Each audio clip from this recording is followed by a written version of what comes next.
Imagine being a human in the year 200,000 BC. Your body would have been pretty much just the same way it is today, genetically, but your mind would have been looking at the world in a completely different way.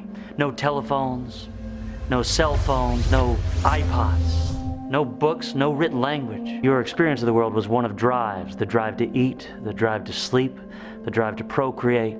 For about 160,000 years, it seems this was the dominant way of being a human being. And then around 38,000 BC, something shifted. A radical new idea entered the mind of human beings. Early man started to feel him and herself as separate from nature, something different. And out of this sense of separation came this urge to control nature and to get into good graces with these unseen gods operating behind the scenes. And so we see the rise all around the globe of these tightly knit tribal cultures organized around very strict rules and rites. And so legions of young, rebellious tribespeople set out to create empires of their own. And we see the rise of vast dictatorial, authoritarian regimes based on a might makes right mentality. And yet for people living in these societies, this yearning for meaning surfaced once again. For the haves, the problem was, well, I've got everything, now what? I'm still a human bound to die.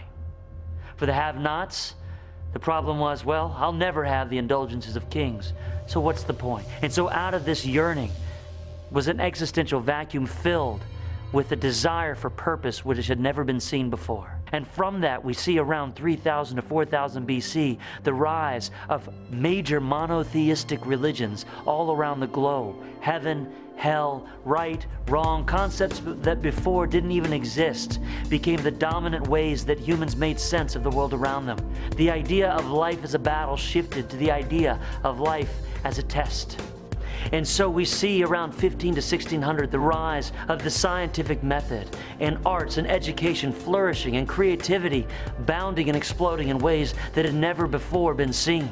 An ability to think outside of the traditions of religious dogma. We see the birth of the Renaissance and free thinking in which man used his own wits to try to figure out life on his own merits. And through that, innovations flourished and the Industrial Revolution leading to the mass distribution of goods and services around the globe instantaneously. And so even today, the comforts that we enjoy as we go from work to home and beyond, many of them were born out of this creative, individualistic worldview which worships power, success, and affluence. And yet for those of us lucky enough to have tasted the fruits of this innovation and prosperity, it seems that something deeper once again calls for our attention. There's a dawning, painful realization that prosperity and abundance did not create the happiness we were seeking. A fresh question enters. That is, what is happiness and where can I get it if it's not in this world? And so the turn from materialism becomes a turn towards human beings. So we see around 1900 in this country,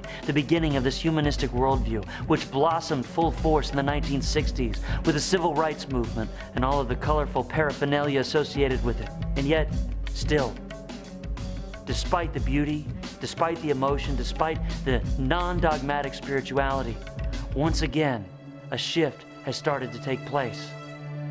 Because people operating from this idea of the world as one big family are sorely disappointed to realize that this family isn't getting along. The ice caps are still melting. The species are being depleted. The oceans are getting poisoned. The powerful, rich few are still ruling over the have-nots, but through multinational conglomerates. And so, for the brave souls who are willing to let go, another grand shift awaits. A shift to a more systemic worldview, a more pragmatic worldview, a less ideological worldview.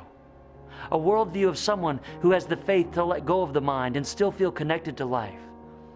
And who has the courage to use their wits in the service of life, harnessing the sun and nature's intelligence to recreate the systems of our capitalistic world. And these people become proud, innovative problem solvers, affluent in every dimension of life. And it's a beautiful leap forward.